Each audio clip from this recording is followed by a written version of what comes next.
이제 아폴로 시대에 좀 숨겨진 영웅 중에서 한 분을 오늘 말씀드려 보려고 아폴로 우주복을 만들었던 재봉사 여러분들께 이제 상을 드리고 싶다.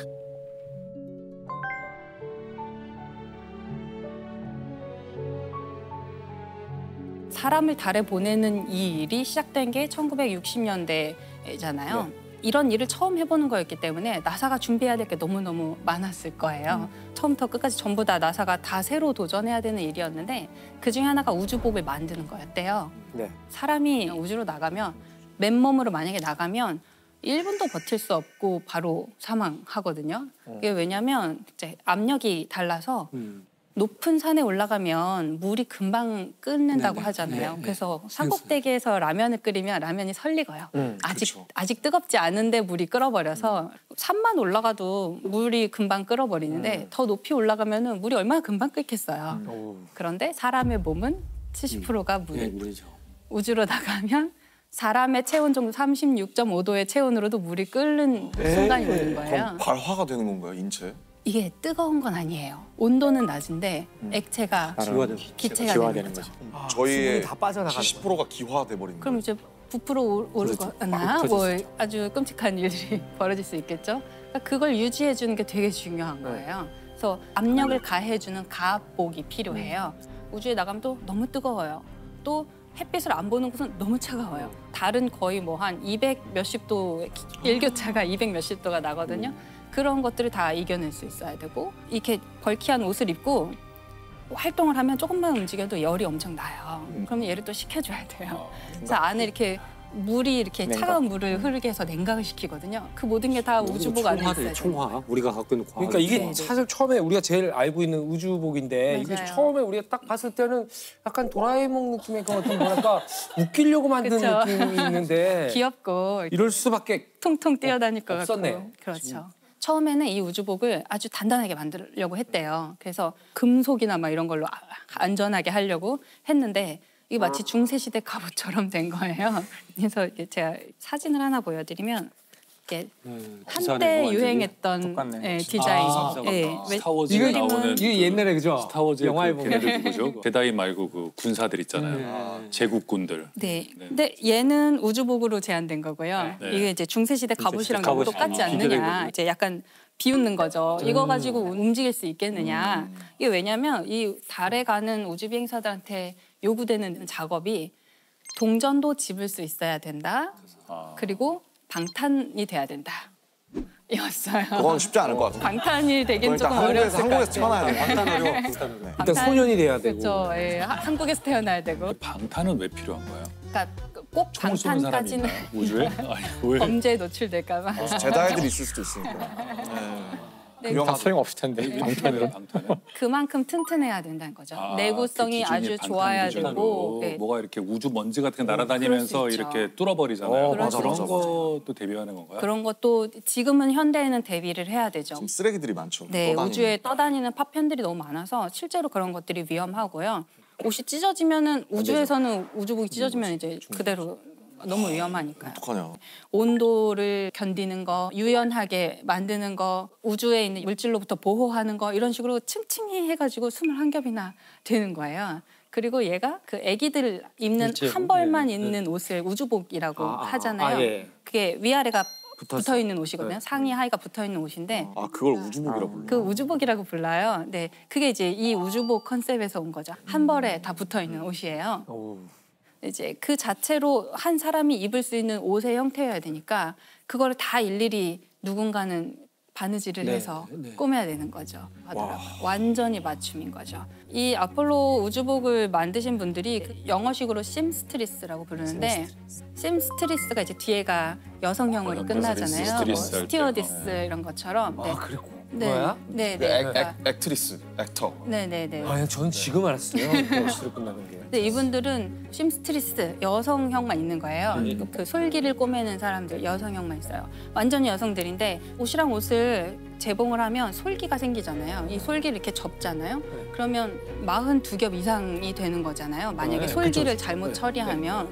그런 것들을 되게 잘할 수 있는 장인들을 필요로 했고 그 속옷 회사에서 일하시던 분들을 다 그대로 데리고 와서 장인들이시구나. 그 인터뷰가 있어요. 그 엘리노어 프레이커라는 분이 이제 대표로 인터뷰하신 것이 있는데 나 애기 그 바지를 만들고 있었는데 갑자기 누가 오더니 An engineer came to me and asked me if I would mind trying something else. And I said no.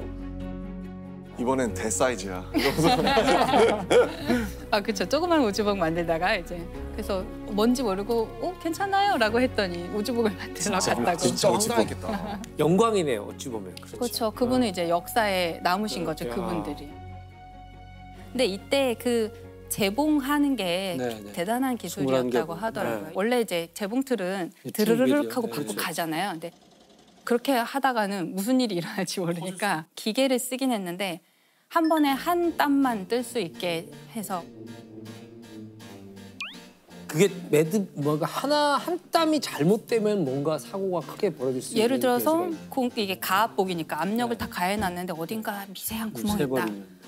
압력이 쭉 빠져나가고 그러면 이제 우리의 책은 어떻게 되는 거죠? 증발할 수 있고. 이게 압력이 높으니까 작은 틈도 평상시에 문제가 안 되더라도 네. 압력 높은 상태는 큰 문제가 돼. 이 솔기가 터지면 안 되고 또 만약에 실수로 핀이 남아 있으면 압력복에 하고. 예. 큰일이 나잖아요. 우리가 사실 옷을 만들 때 핀을 되게 많이 꼽아서 옷을 만들게 되는데 핀이 남아 있나를 확인하려고 엑스레이도 집어넣고 그랬다고 하더라고요.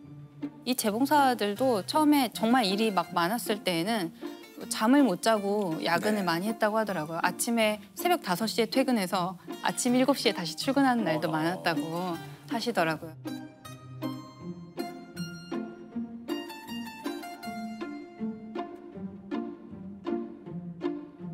아 그리고 우주복 안에 뭐가 있어야 되냐면 소변, 대변 수집 그렇죠. 장치. 배뇨가 가장 이게 중요할 또 것 들어 같은데. 있어야 돼요.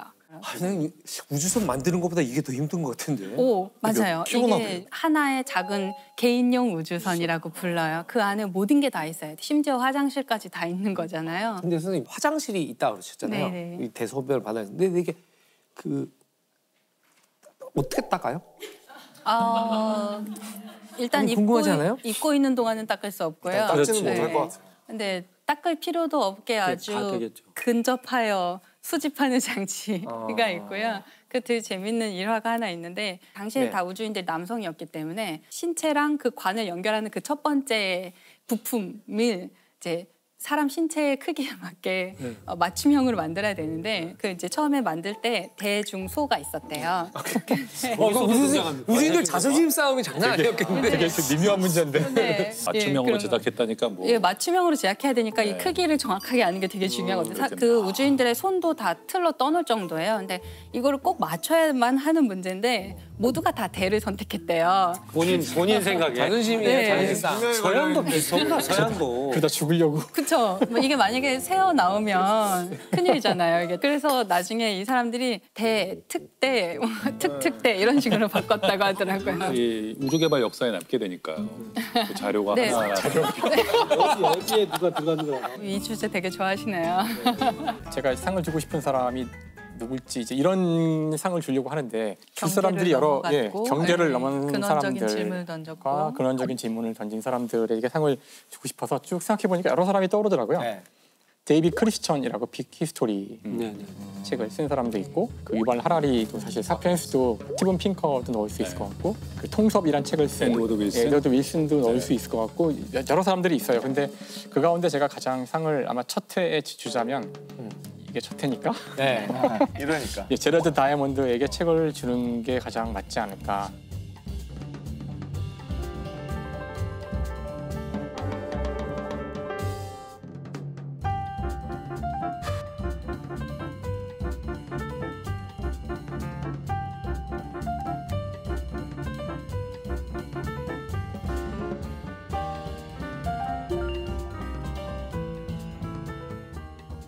사실 이분이야말로 진짜 분야를 넘나든 사람 중에 한 분인데 네. 네. 지금 연세도 많으세요. 지금 85세, 85세이신데 일단 전공은 생리학, 박사학위도 생리학인데 그런 다음에는 이제 교수가 돼서 생리학 교수가 돼요. 의대. 네네. 근데 그때부터 어릴 때부터 이제 뭐 새에도 관심이 많고 인간에도 관심이 많고 이제 새를 연구하다 보니 그 뉴기니에 가서 이제 새를 탐구하게 되는데 뉴기니에 가서 사실 새를 보다가 오히려 뉴기니에 사는 사람들에게 눈이 간 거예요.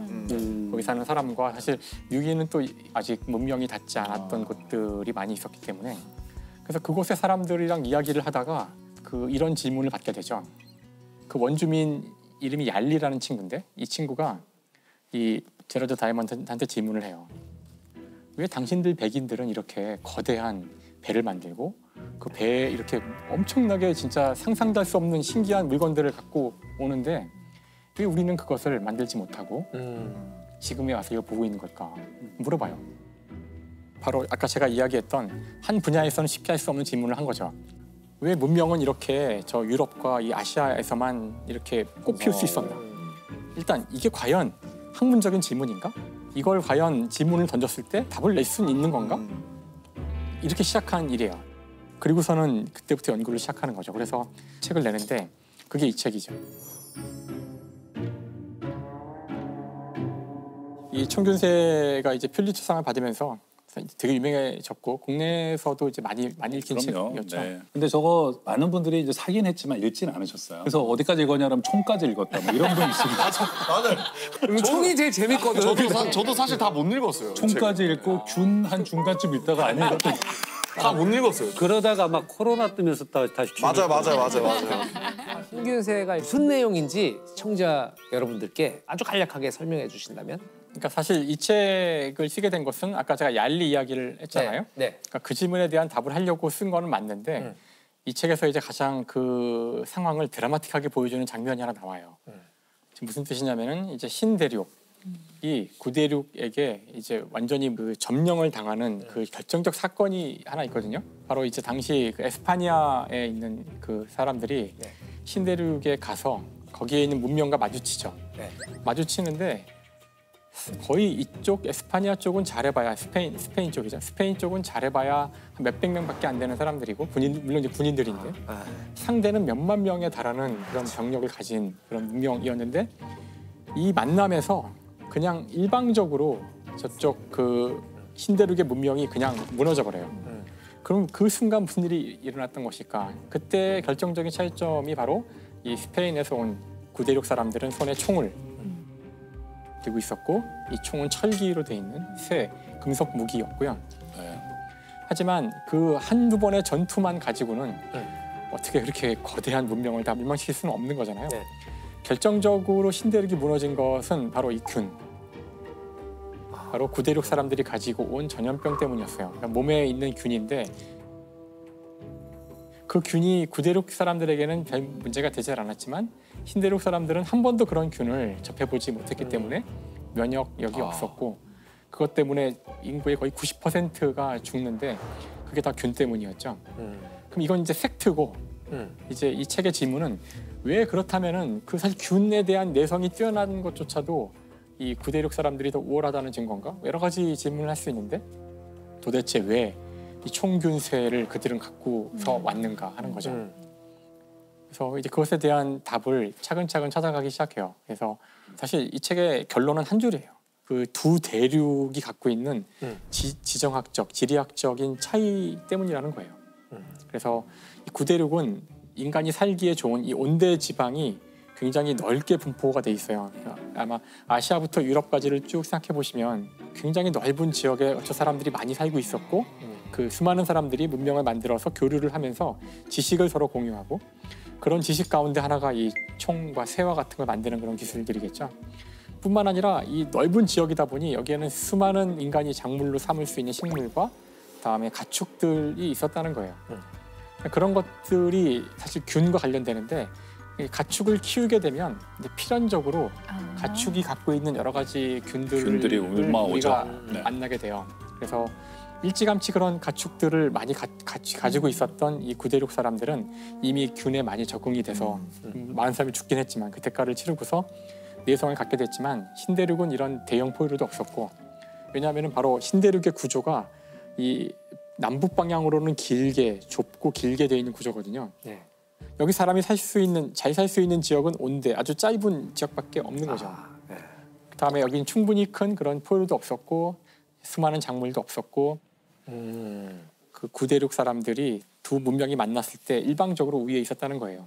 그래서 구대륙과 신대륙의 어떤 문명의 차이는 그들의 유전자나 그들의 어떤 민족의 우월성에서 온 것이 아니라 그들의 지리적 위치에서 온 것이다라고. 근데 이 한 문장을 보이기 위해서 이만한 책을 써야 했던 거죠. 그래서 사실 이 책은 두께만큼이나 읽기가 쉬운 책은 아니거든요. 근데 이 책의 아니더라고요. 진정한 가치는 사실 생리학자가 인류의 역사에 대해 쓴 책이에요. 되게 웃기는 거죠, 사실. 즉 과학자의 시각으로 역사를 보고 있는 거예요. 자연과학자의 시각으로 뭐 수많은 종류의 콩이나 식물과 이런 것들을 비교하고 다 검증하고. 네, 종류가 훨씬 더 많았다는 것. 그러니까 우리가 우월해서가 아니라 동아시아에는 유독 콩이 많았고 다양한 종류의, 그러니까 인구 밀집도가 높아질 수밖에 없었어요. 물론 반론도 많았고 논쟁도 많았어요. 그러니까 이것이 이제 그 환경 결정주의라 그래서 인간의 많은 부분들을 오로지 환경으로만 치환해서 보는. 그럴 수 있겠어요. 근데 결론만 그거는 보고. 사실 모든 종류의 논증은 무엇 결정주의나 극단주의로 몰아갈 수 있어요. 그렇죠. 저는 오히려 아까도 그 슈레딩거의 책을 이야기했지만 슈레딩거의 책을 놓고서 수많은 비판을 할 수 있어요. 단백질 아니잖아. 여기 중간중간 나오는 수많은 틀린 얘기들도 있어요. 아직 그 얘기를 모르니까. 하지만 우리가 무언가 이런 중요한 질문에 대한 답을 하고 싶다면 그 사람의 잘못을 자꾸 쑤시고 그럴 것이 아니라 우리가 이 사람이 분야를 넘었기 때문에 볼 수 있었던 통찰에 집중해서 그 사람이 아이디어를 본다면 우리가 진짜 그런 문제에 대한 답에 접근해 갈 수 있다고 생각해요. 그래야지만 우리가 뭔가 얻을 수 있는 거죠. 그렇죠. 그래서 올해 첫 번째 상은 제로드 다이아몬드에게. 야, 시상식 시작된 지 뭐 거의 1시간 만에. 아직도 코로나19와 싸우고 있는 의료진들, 잊혀진 채 싸우고 있는. 맞아요. 그래도 여전히 계속 막 중환자도 발생하고 있고 누군가는 ICU에 들어가고 막 이렇게 하고 있을 거 아니에요. 네. 계속해서 사망자도 발생하고 있는데 지금은 이제 잊혀진 채 싸우고 있잖아요. 그래서 이럴 때 한 번쯤 이렇게 생각해 보면 어떨까. 최근에 좀 다시 확진자가 많이 느는 네. 추세라고 하더라고요. 2번, 3번 걸리시는 분들이 굉장히 네, 많다고 네. 하더라고요. 그 확진자가 늘어났다는 거는 의료진들이 그만큼 부담이 있다는 건데 또 이제 연말 되면 연말에 또 만나야 될 사람들도 만나야 되고 네. 또 힘든 시간들이 좀 맞아요. 있지 않을까. 근데 저는 모르겠어요. 이제 한 3년 됐잖아요. 이렇게 오래 갈지 아무도 몰랐잖아요. 그렇죠. 맞아요. 제가 그 2020년 초에 이게 발생하기 시작했을 때 아직 이름도 없을 때 네. 코로나19라는 이름도 없을 때 이게 그 당시에는 정확한 집계를 어디서만 하고 있었냐면 존스 홉킨스 대학의 통계가 가장 정확했어요. 그랬나요? 1월에. 그래서 아침에 일어나면 존스 홉킨스 대학의 홈페이지에 들어가서 사망자 몇 명, 그다음에 감염자 몇 명, 뭐 치료된 사람 몇 명 이거를 매일 적었어요. 한 2달 넘게 적었는데 나중에 우리나라가 가장 많아지면서부터는 안 적었어요. 그걸 적으면서 무슨 생각했냐면 이게 어쩌면 내 인생에 경험할지 모르는 가장 어쩌면 큰 전쟁일 것이다. 여기서 벌어지는. 그러니까 이게 코로나19가 바이러스와의 전쟁인데 이게 수식어로 그냥 레토릭이 아니라 진짜 전쟁의 모든 속성을 다 갖고 있어요. 어떤 속성이죠? 네, 전쟁의 특성은 일단 사망자가 발생하죠. 이게 적이 공격해 오는데 적과 맞서 싸우려면 이쪽에 군인들이 필요하잖아요. 군인들이 말하자면 의료진인 거죠.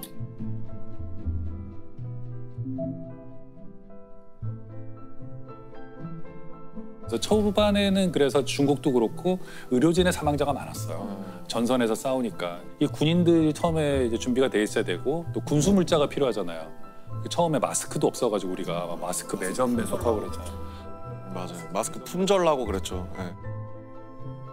그다음에는 탄약 같은 게 필요하잖아요. 네.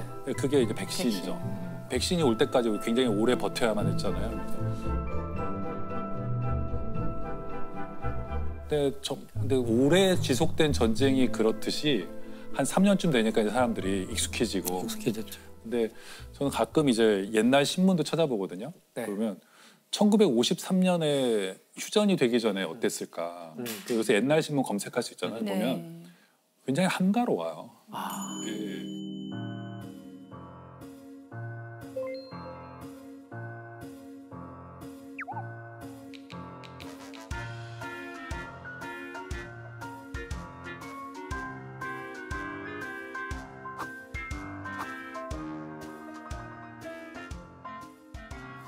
네, 그러니까 휴전선에서만 계속 일진일퇴의 공방이 벌어지고 있고 뭐 임시 수도인 부산이라든가 이런 데서는 일상이 회복되고 있었던 거죠. 네. 그래서 보면서 이거 되게 비슷하다.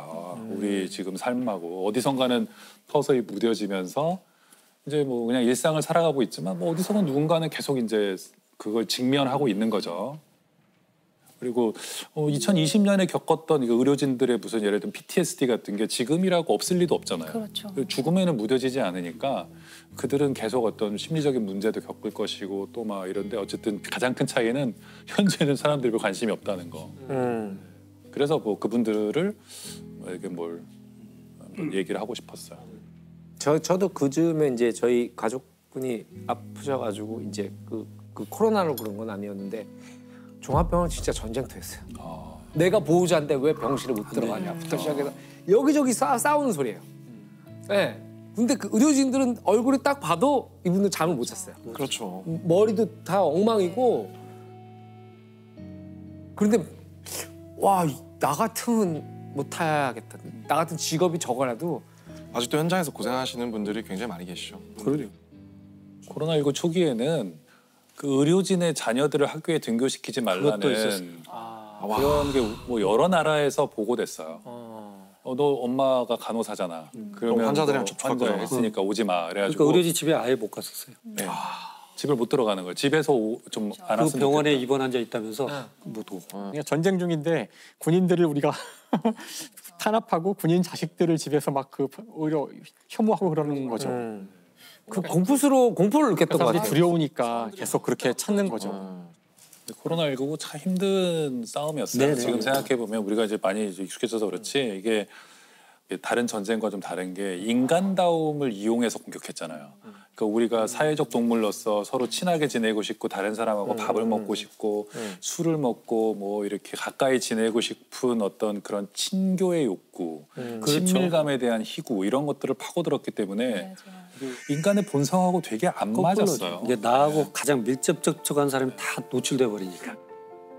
이 병 자체가 주는 위험도 있지만 그 병 때문에 사람들이 서로 분열되고 혐오하고 그런 모습들이 더 끔찍한 모습으로 나타나는데 이 바이러스에 대한 전쟁에서 우리 편이 누구냐면은 호모사피엔스 전체가 우리 편이고 우리의 적은 바이러스. 우리 연대해야 되거든요. 이걸 분명하게 해야 되는데 그때 그 거리 제한에 대해서도 용어를 잘못 만들었다는 말이 있었어요. 그러니까 사회적 거리 두기. 물리적 거리가 멀어져야 되는 거고 사회적 거리는 오히려 가까워져야 되거든요. 전화를 자주 하거나 의도했던 게 그게 아닌데 좀 용어를 잘못 만든 것도 있었어요. 그러니까 지금은 이제 그런 것들이 또 한 번 또 정리가 되겠죠. 그렇죠. 정리가 돼서 또 이제 다음에 또 올 거에 대한 대비를 또 해놓겠죠. 우리가.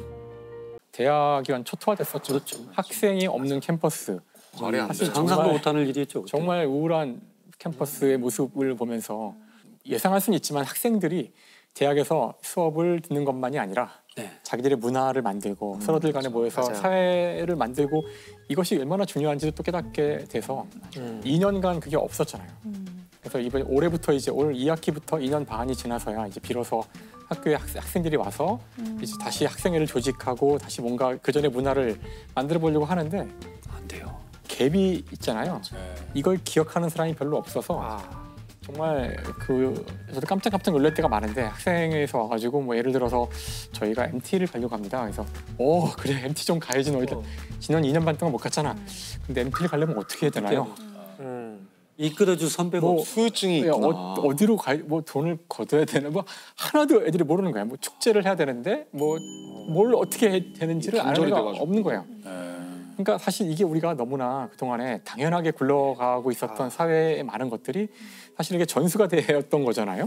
선배가 있고 다음 사람한테 얘기해주고 이렇게 되던 것이 이게 끊겼을 때 다시 시작해야 된다는 것이 얼마나 어려운 것인지 금방 복구될 거라고 지금 기대는 하지만 모르겠어요. 이게 똑같이 다 복구될지. 그 세대는 영원히 상흔처럼 지나가는 것 같아요. 그럴 것 같아요. 그 다음 이번 이제 들어오는 신입생들부터는 새로운 문화가 형성될 수도 있고 회복의 기미가 보이더라도 그 딱 그 3년은 그 상흔처럼 평생 가는 것 같아요. 너무 안 됐어요, 저는. 그래서 안 됐죠. 본인들이 자조적으로 뭐라고 그러냐면 미개봉 중고폼이라고 해요. 아직 까보지도 않았지만 중고가 돼버린. 2학년이 되고 3학년이 돼버리고. 저희 딸도 이제 고등학교에 입학하면서부터 지금 코로나 똑같죠, 시작돼서 그렇죠. 2년 지금 3년 마스크를 벗은 적이 없거든요 학교에서. 서로 얼굴을 모른대요. 맞아요. 예, 예. 얼굴을 몰라요. 얼굴을 다 본 적이 한 번도 없었기 때문에 그리고 마스크 벗는 거를 약간 이제 싫어해요. 예, 예. 부끄러운 것, 쌩얼을 보이는 맞아, 것의 맞아요, 부끄러움으로. 근데 이제 하더라고요. 밥 먹을 때는 벗을 수 있게 하라 그랬는데 그 자기를 보여주는 게 싫어서 밥을 안 먹는 아이들도 있고. 그러니까 지금 아이들의 그 사회성에 대한 문제는 사실 우리가 너무 심각하게 생각하지 않는 경향이 있는데 저는 이게 뭔가 사회의 문제를 일으키지 않을까 걱정도 많이 돼요, 사실. 이 친구들의 사회는 제가 아마 짐작할 수 없는, 제가 상상만 겨우 해볼 뿐인 것 같아요. 완전히 다른 거죠. 그런가 하면은 제가 전혀 생각지 못했던 변화가 저는 올 초에 이탈리아 여행을 갔는데 거기 이제 가이드 해주시는 분 겸 사진 작가가 계셨어요. 굉장히 거기서 오래 사신 분인데 여기 소매치기가 많다면서요. 아. 이제 다 그래 듣고 네, 왔고 네. 저도 옛날에 또 몇 번 가봤지만 많다면서요. 누가 물어보니까 거의 다 없었어요. 그런 거예요. 왜 없었어요? 관광객이 안 왔잖아요. 그러니까 그 소매치기들이 자기 잡이 직장을 없어진 거예요. 네, 네. 한마디로. 그러면서 그럼 그 사람들은 지금 다시 뭘 하고 시작하면 있는 되잖아요. 그랬더니 이 사람들이 딜리버리가 훨씬 돈이 되는 걸 알아버렸어요. 아, 배달. 네. 그래서 소매치기는 저희가 가 있으면서 들은 적도 없고 본 적도 없어요. 한참 저는 이제 법의학적으로 보면 재난 불평등이라는 표현을 저희는 하는데 같은 파도가 치면 약한 사람이 먼저 쓰러지거든요. 네. 근데 혹시 기억하실지 몰라도 그 코로나 시기 때 희한의 가정폭력 또 영아 살해 뭐 아동 학대 뭐 이런 게 많았어요. 아이들도 도망갈 데가 없고 없죠. 예, 네. 어떻게 나갈 수가 없는 거예요. 그런 부분이 우리가 좀 다시 한번 돌아봐야 될 것 같기도 해요. 이 코로나가 종식이 될까요? 이미 종식돼 간다고 봐야 돼요. 왜냐하면 재감염되는 사람들이 있다는 것은 네. 또 이미 일상 속으로 들어와 있다는 거거든요. 감기화되는 거죠. 종식이라는 게 어떤 뜻인지 또 생각해 봐야 그렇죠. 되는데. 완전히 종식이란 완전히 무엇이- 없어질 수는 없잖아요. 뭐든지. 내 친구 종식이. 아, 이제 익숙해요. 김종식인가? 뭐 잠깐 생각했는데